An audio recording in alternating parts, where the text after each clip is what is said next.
시아버지 칠순 잔치날이었어요. 어머니께서 가족 모두를 모아달라고 하셨습니다. 아버님 생신을 겸해 중요한 이야기가 있으니 다 와야 한다고 하셨어요. 저는 전날 밤 약국 재고 정리를 마치고 새벽 2시가 넘어서야 집에 들어왔어요. 4월은 건강보험 청구 마감이 몰리는 시기라 직원 넷이 모두 야근을 하고 있었거든요. 눈도 제대로 못 붙인 채 남편 준혁 씨와 함께 시댁으로 향했습니다. 거실에는 이미 형님 내외가 와 있었어요. 형님은 소파에 앉아 시아버지와 낮은 목소리로 이야기를 나누고 계셨고, 형수님은 부엌에서 과일을 썰고 있었습니다. 저는 인사를 드리고 구석 자리에 앉았어요. 준혁 씨는 형님 옆에, 저는 그 옆에 나란히 앉았습니다. 시누이가 뒤늦게 도착하고 나서 어머니께서 천천히 말씀을 시작하셨어요. 다 모였으니까 얘기할게. 목소리가 달랐어요. 칠순 잔치를 앞두고 덕담을 나누는 목소리가 아니었어요. 오래전부터 결론을 정해놓은 사람의 목소리, 이제 통보를 하는 사람의 목소리였습니다. 아버지랑 나 이제 나이가 있잖아. 아버지가 지난해 허리 수술하셨고 나도 심장이 예전 같지 않아서 이제 미리 정리를 해둬야 할 것 같아. 저는 고개를 끄덕였어요. 그건 저도 알고 있었습니다. 아버님 수술하실 때 제가 매일 병원을 들락거렸으니까요. 그래서 재산 정리를 해뒀어. 이 아파트는 성준이한테 줄 거야. 장남이 집안을 이어야 하니까 저축이랑 보험도 성준이한테 가게 정리해뒀어. 형님이 헛기침을 했어요. 형수님은 손에 들고 있던 행주를 살며시 내려놓았습니다. 이 아파트는 시세로 14억이 넘었어요. 거기다 저축과 보험까지 저는 숨을 한 번 들이쉬었어요. 그때 어머니가 저를 바라보셨어요. 지수야, 네, 네가 약사잖아. 약이며 건강관리며 그런 거 잘 알잖니. 그러니까 우리 건강 챙기는 거 좀 맡아줘. 매달 생활비도 200만 원씩 보태주고, 그리고 월요일이랑 수요일은 꼭 와줘야 해. 주말에도 하루는 오고. 저는 가만히 앉아 있었어요. 머릿속에서 숫자들이 천천히 정렬되기 시작했습니다. 일주일에 3번. 거기다 매달 200만 원. 어머니, 저 약국을 직접 운영하고 있어요. 알지? 그러니까 약이나 건강 관련된 건 네가 더 잘 알잖아. 형수님이 끼어들었어요. 지수씨, 약국은 그래도 직원들이 있잖아요. 일정 조율이 좀 되지 않나요? 저희는 회사라서 마음대로 자리를 비우기가 어렵거든요. 저는 형수님을 바라봤어요. 저도 못 비워요, 형수님. 그래도 지수 씨는 사장님이시잖아요. 저는 아무 말도 하지 않았어요. 목구멍 끝까지 말이 차올랐지만 삼켰습니다. 어머니, 4월이 건강보험 청구 마감이에요. 하루라도 청구가 늦어지면 환자분들한테 문제가 생기고 약국 운영에 직접 영향이 와요. 직원 넷이 지금 저랑 야근하고 있어요. 제가 자리를 비우면 그 사람들도 같이 흔들려요. 어머니가 미간을 찌푸리셨어요. 그게 1년 내내 있어? 분기마다 있어요. 어머니, 1월, 4월, 7월, 10월, 그 시기엔 정말 하루도 자리를 비울 수가 없어요. 형님이 말했습니다.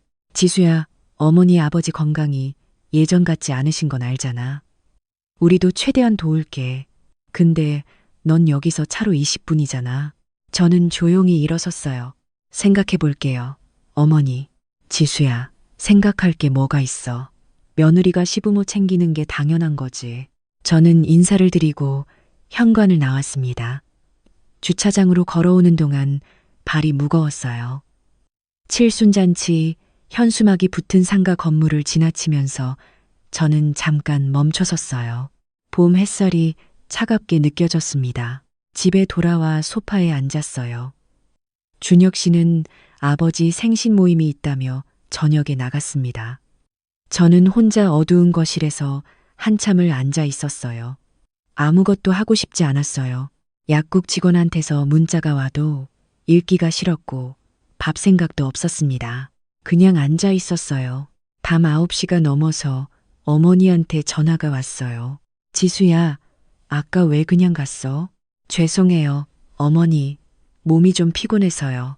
그래서 다음 주 월요일부터 오는 거야. 저는 눈을 한번 감았다 뜨고 말했어요. 어머니, 솔직하게 말씀드려도 될까요? 해봐. 일주일에 3번은 현실적으로 어렵고요. 매달 200만 원은 저희 가게에도 부담이에요. 재산을 받으시는 형님 내외가 생활비도 부담하시는 게 맞지 않을까요? 전화기 넘어가 조용해졌어요. 그게 싫으면 어쩌라고. 싫은 게 아니라 맞지 않는다는 거예요. 어머니. 전화가 끊겼습니다. 3분 후에 다시 울렸어요. 시아버지였습니다. 저는 받지 않았어요. 그날 자정이 가까워질 때까지 전화가 11통 왔어요. 어머니, 아버지, 형님, 형수님, 시누이까지. 저는 한 통도 받지 않았습니다. 문자는 24통이었어요. 지수야, 전화 받아라. 어머니가 많이 속상해 하신다. 형수예요. 제가 좀 심하게 말했어요. 미안해요. 연락 줘요. 옳게 나야. 엄마 많이 서운해 하셔. 전화에 준혁 씨가 들어온 건 새벽 1시가 넘어서였어요. 저는 불 꺼진 거실에 혼자 앉아 있었습니다. 형한테 전화 왔더라. 지수가 좀 예민하게 굴었다고. 저는 피고 섰어요. 그 말이 너무 익숙해서요. 나한테는 뭐라고 할 거예요? 준혁 씨가 소파에 앉으며 말했어요. 지수야, 어머니 심장이 진짜 좋지 않으신 건 알잖아. 조금만 더 자주 가면 안 될까? 준혁 씨, 오늘 어머니가 하신 말씀이 뭔지 알아요? 아파트, 저축, 보험 전부 형님한테 줄 거래요. 그 다음 말이 지수는 매달 200만 원 보내고 일주일에 3번 와서 돌봐라였어요. 준혁 씨가 아무 말도 하지 않았어요. 그게 합리적이에요. 준혁 씨, 어머니가 원래 그런 면이 있잖아. 원래를 묻는 게 아니에요. 합리적이냐고 묻는 거예요. 준혁 씨가 대답하지 못했습니다. 준혁 씨, 저 시댁 경조사 12년 동안 한 번도 빠진 적 없어요. 명절 준비도 거의 혼자 했어요. 아버님 수술하실 때 병원 제가 매일 다녔어요. 형님, 내외는 바쁘다고, 당신은 회식이라고. 그거 다 괜찮았어요. 가족이니까. 근데 12년 동안 진심으로 고맙다는 말 들어본 적 있어요? 준혁 씨 표정이 흔들렸어요. 단 한 번도 없어요. 당연하게 여기셨어요. 그런데 이제는 재산 한 푼 없이 생활비까지 보태고 일주일에 3번 오라고 해요. 준혁 씨가 고개를 숙였습니다. 미안해. 말로만 미안하다고 하지 말아요. 내 편이 돼줘요. 그게 다예요. 내가 내 편 안 해줬어. 저는 조용히 물었어요. 오늘 형한테 전화 받고 처음 든 생각이 뭐였어요? 준혁 씨가 대답하지 못했어요. 그것만으로도 충분했습니다. 그날 밤 작은 방에서 혼자 잤어요. 이상하게도 머리가 맑았습니다. 다음 날 점심 형수님한테 전화가 왔어요. 지수 씨, 나야. 어제 내가 좀 심하게 말했지. 미안해요. 근데 이해해줘. 나도 팀장 업무가 있어서. 저도 바빠요, 형수님. 그래도 지수 씨는 본인 약국이잖아요. 저희는 자리 비우면 눈치가 보여서. 형수님, 저는 말을 끊었어요. 저도 직원 넷 먹여 살리는 사장이에요. 제가 자리 비우면 건강보험 청구 밀리고 환자분들한테 직접 피해가 가요. 그게 제 책임이에요. 전화 넘어가 잠깐 조용해졌어요.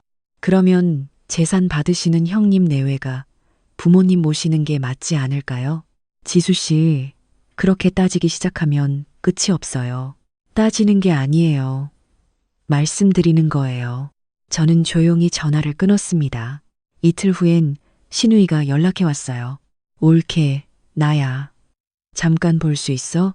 지금은 청구 마감이라 힘들어. 전화로 얘기해. 있잖아. 엄마가 많이 서운해 하셔. 올케가 너무 딱 잘라서 말하니까. 딱 잘라 말한 게 아니야.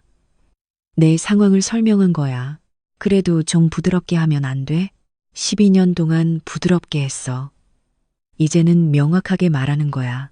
시누이가 잠깐 말이 없었어요. 그래도 엄마 심장이 진짜 안 좋으시잖아. 올케가 약사니까 약 챙겨주는 거 도움이 될 것 같아서. 나도 매달 임대료 내고 직원 월급 줘.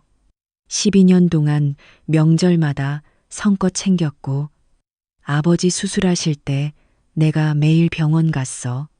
그거 한 번도 당연하다고 생각한 적 없었는데, 어머니는 한 번도 고맙다고 하신 적이 없어. 시누이가 말이 없었습니다. 나 지금 청구서 검토해야 해. 끊을게. 전화를 끊고 약국 창밖을 바라봤어요. 봄비가 내리고 있었습니다. 거리가 촉촉하게 젖어 있었어요. 목요일 오전이었어요. 약국 문을 열자마자 직원 미나 씨가 조심스럽게 다가왔습니다. 대표님, 어제 오후에 어떤 분이 전화 주셨는데요. 어떤 분이요? 어머니라고 하시면서 대표님이 일주일에 며칠이나 자리를 비울 수 있냐고 물어보셨어요. 약국을 얼마나 자주 닫을 수 있냐고도 하시고요. 제 얼굴이 굳었습니다. 죄송해요. 미나 씨, 당황하셨겠다. 아니에요. 그냥 말씀드리는 게 좋을 것 같아서요. 저는 자리에 앉아서 한동안 처방전을 내려다봤어요.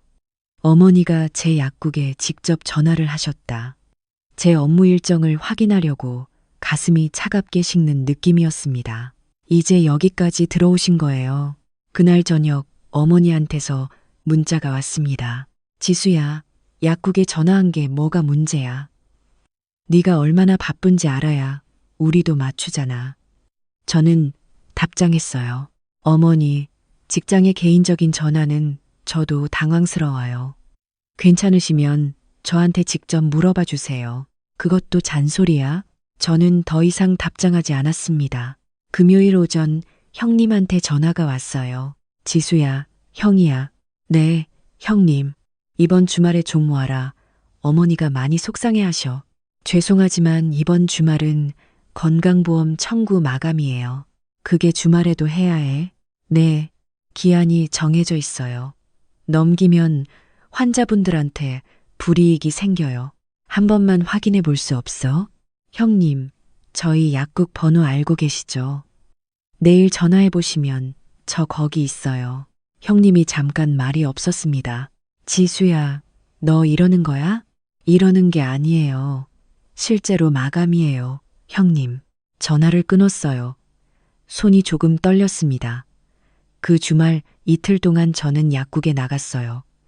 직원 2명과 저녁 10시까지 청구 작업을 했습니다. 진짜로요. 시댁에서 온 문자가 16통 가까이 있었지만 읽기만 하고 답장은 하지 않았어요. 일요일 저녁 시아버지한테 전화가 왔어요. 지수야. 네, 아버지. 이번 주도 안 왔네. 마감이었어요. 죄송해요, 아버지. 그래, 알았어. 근데 있잖아.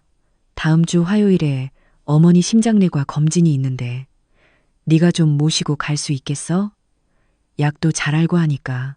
형님이 모시고 가시면 어떨까요? 성준이는 그날 거래처 미팅이야. 형수님은요? 연주는 팀 발표가 있다고 했어. 저도 그날 약사 보수교육이에요. 아버지. 2년마다 이수해야 하는 의무교육이라 빠지면 면허 갱신할 때 문제가 생겨요. 그게 그렇게 중요한 교육이야? 시아버지 목소리가 높아지셨어요. 며느리가 시어머니 병원도 못 모시고 가. 아버지, 형수님 발표도 중요하고 제 보수교육도 똑같이 중요해요. 왜 제 것만 양보해야 해요? 야, 지수야. 저는 형수님 일이 중요하지 않다는 게 아니에요. 제 일도 똑같이 중요하다는 거예요. 전화를 끊었습니다. 한참 자리에 앉아 있었어요. 준혁 씨한테 문자가 왔어요. 여보, 아버지 전화 왔어. 지수가 버릇없다고 하시는데. 저는 답장했어요. 나 버릇없는 거 아니에요. 내 보수교육이 형수님 발표보다 덜 중요한 이유가 뭐예요? 준혁 씨가 한참 후에 답장했습니다. 알았어. 화요일 오전 약국을 나서려는데 핸드폰이 울렸어요. 어머니였습니다. 지수야, 오늘 병원 좀 같이 가줄 수 있어? 어머니, 오늘 보수교육이에요. 어제 말씀드렸잖아요. 지수야, 어머니 목소리가 부드러워졌어요. 내가 지난번에 말이 좀 심했지. 미안해. 근데 오늘만 좀 도와줘. 저는 잠깐 멈췄어요. 어머니, 진심으로 미안하신 거예요. 그럼 진심이지. 어머니가 잘못하신 게 뭔지 말씀해 주실 수 있어요? 전화가 조용해졌습니다. 재산은 형님한테 다 주시면서 저한테는 매달 200만 원에 일주일에 3번 오라고 하신 거요. 그게 공평하지 않다는 거 아시잖아요. 그건 장남이니까. 어머니, 저는 재산 달라는 게 아니에요. 권리를 가진 사람이 의무도 가져야 한다는 거예요. 이치에 맞잖아요. 어머니가 잠깐 말씀이 없으셨어요. 그래도 오늘 하루만 저는 긴 숨을 내쉬었어요. 어머니, 저 지금 교육장 가야 해요. 형수님한테 연락해 보세요. 전화를 끊고 핸드폰을 가방에 넣었습니다. 교육이 끝나고 나온 건 오후 5시였어요. 부재중이 8통이었어요. 어머니 3통, 시아버지 2통, 시누이 2통, 그리고 친정 엄마 1통. 저는 친정 엄마한테만 전화했어요. 엄마, 나야, 지수야, 시어머니한테 전화 왔더라. 네가 병원도 같이 안 갔다고? 오늘 보수교육이었어요. 그래도 지수야. 시어머니 심장이 안 좋으신데 형수님이 모시고 가면 돼요. 재산 받으신 분이. 엄마가 한숨을 쉬셨어요. 그렇게 따지면 결국 네가 손해야. 제가 손해본 거 벌써 12년이에요, 엄마. 이제 그만 손해보려고요. 엄마가 말이 없으셨어요. 지수야, 그래도 어른이잖아. 엄마도 내 편 안 해줄 거면 끊을게요. 저 지금 많이 힘들어요. 아니, 그게 아니라 이따 전화할게. 전화를 끊고 주차장 한쪽에 차를 세웠어요. 한참 앉아 있었습니다. 눈물이 날 것 같았지만 나지는 않았어요. 대신 가슴 어딘가가 차갑게 굳어가는 느낌이었습니다. 12년이었어요. 12년 동안 당연하게 주었고 당연하게 빼앗겼어요. 처음으로 거절했더니 온 가족이 달려들었어요. 심지어 친정 엄마까지. 이게 잘못된 건가요? 그날 밤 준혁 씨가 일찍 들어왔어요. 여보, 응, 어머니 전화 왔어. 지수가 오늘 병원도 안 갔다고. 보수교육이었어요. 알잖아요. 준혁 씨가 소파에 앉아 저를 봤습니다. 나는 어떡하면 좋겠어. 저는 준혁 씨 앞에 앉았어요. 준혁 씨, 나한테 묻기 전에 당신 생각은 뭐예요? 준혁 씨가 말을 골랐어요. 어머니도 힘드시고 지수도 힘들고 합리적인 걸 물어보는 거예요. 재산은 형님이 다 받아요. 돌봄은 제가 다 해요. 생활비도 매달 200만 원 보태요. 이게 맞아요? 준혁 씨가 대답하지 못했어요. 준혁 씨, 12년 동안 명절 준비 거의 혼자 했어요. 아버님 수술하실 때 제가 매일 병원 다닌 거 알잖아요. 형님 내외는 바쁘다고, 당신은 회식이라고. 다 괜찮았어요. 가족이니까. 근데 12년 동안 진심으로 고맙다는 말 들어본 적 있어요? 준혁 씨 표정이 흔들렸습니다. 단 한 번도 없어요. 당연하게 여기셨어요. 그러다 처음으로 거절했더니 버릇 없다는 말이 돌아왔어요. 준혁 씨가 고개를 숙였어요. 미안해. 말로만 하지 말고. 준혁 씨, 오늘 어머니 전화 받고 처음 든 생각이 뭐였어요? 준혁 씨가 대답하지 못했어요. 그것만으로도 충분했습니다. 저는 그날 밤을 새웠어요. 다음 주 수요일 오후였어요. 약국에서 조제를 하고 있는데 준혁 씨한테 문자가 왔습니다. 여보, 어머니가 쓰러지셨어. 응급실이야. 올 수 있어? 멈춰섰어요. 심장이 쿵 내려앉았습니다. 얼마나 심해요. 혈압이 갑자기 많이 올랐대. 지금 입원하셨어. 저는 화면을 바라봤어요. 가야 하나. 발이 움직이지 않았어요. 형님한테는 연락했어요? 형은 출장이야. 내일 아침에 온대. 형수님은 오늘 팀 발표 있다고. 저는 문자를 읽고 또 읽었어요. 준혁 씨, 나 오늘 저녁에 입원 환자 약 배달 미팅 있어요. 연기가 안 돼요. 당신이 가야 해요. 당신이 아들이에요. 전송하고 핸드폰을 내려놓았어요. 죄책감이 가슴을 눌렀습니다. 하지만 저는 자리를 지켰어요. 미팅을 마치고 집에 돌아와 누웠어요. 잠이 오지 않았어요. 천장을 바라봤습니다. 나쁜 사람이 된 것 같았어요. 근데 이상하게 이게 나쁜 건지 확신이 서지 않았어요. 12년 동안 저는 모든 걸 했어요. 명절도, 경조사도 아버님 입원도 단 한 번도 진심 어린 고맙다는 말을 들어본 적이 없었어요. 그러다 처음으로 거절했더니 온 가족이 달려들었어요. 이게 잘못된 건가요? 새벽 2시에 준혁 씨한테 문자가 왔습니다. 나 지금 병원이야. 여보는 좀 쉬어. 저는 그 문자를 읽고 처음으로 눈물이 났어요. 고마워요, 준혁 씨. 내일 아침에 갈게요. 다음 날 아침 병원에 갔어요. 병실 문을 열었더니 어머니가 침대에 누워 계셨고 준혁 씨는 옆 의자에서 조용히 졸고 있었습니다. 어머니가 저를 보셨어요. 왔니? 네, 어머니. 어떠세요? 괜찮다, 지수야. 어머니가 잠깐 말씀을 고르셨어요. 미안하다. 저는 의자를 끌어당겨 앉았어요. 내가 너한테 너무 했구나. 준혁이가 어젯밤에 얘기해줬어. 내가 12년 동안 얼마나 묵묵히 해왔는지. 내가 한 번도 고맙다는 말을 안 했다고. 어머니 눈이 빨개졌어요. 준혁 씨가요? 어머니가 고개를 끄덕이셨습니다. 준혁이가 밤새 거기 있으면서 한 말이 있어. 지수가 12년 동안 혼자 다 했는데 내가 당연하게만 여겼다고. 며느리를 사람으로 안 본 거라고. 그 말 하면서 많이 힘들어했어. 아들이 그렇게 말하는 거 처음 봤어. 저는 아무 말도 하지 않았어요. 지수야, 내가 다시 생각해 봤어. 재산 받는 사람이 돌봄도 맞는 게 맞지. 성준이가 집이랑 저축 받으면 성준이 내외가 우리 모셔야지. 그게 맞아. 내가 왜 그 생각을 못했는지 모르겠어. 제 손이 떨렸어요. 그리고 지수야, 어머니가 제 손을 잡으셨어요. 그동안 고마웠다. 진심으로. 왜 이 말을 이제야 하는지 모르겠어. 미안하다. 저는 어머니 손을 꼭 잡았어요. 어머니, 저도 서운한 게 많았어요. 근데 이제 달라질 수 있을 것 같아요. 병실 문이 열렸습니다. 형님과 형수님이 들어왔어요. 형님이 저를 보더니 먼저 말했어요. 지수야, 나 할 말이 있어. 네, 형님, 미안해. 형이 잘못 생각했어. 지수한테 너무 당연하게 굴었던 것 같아.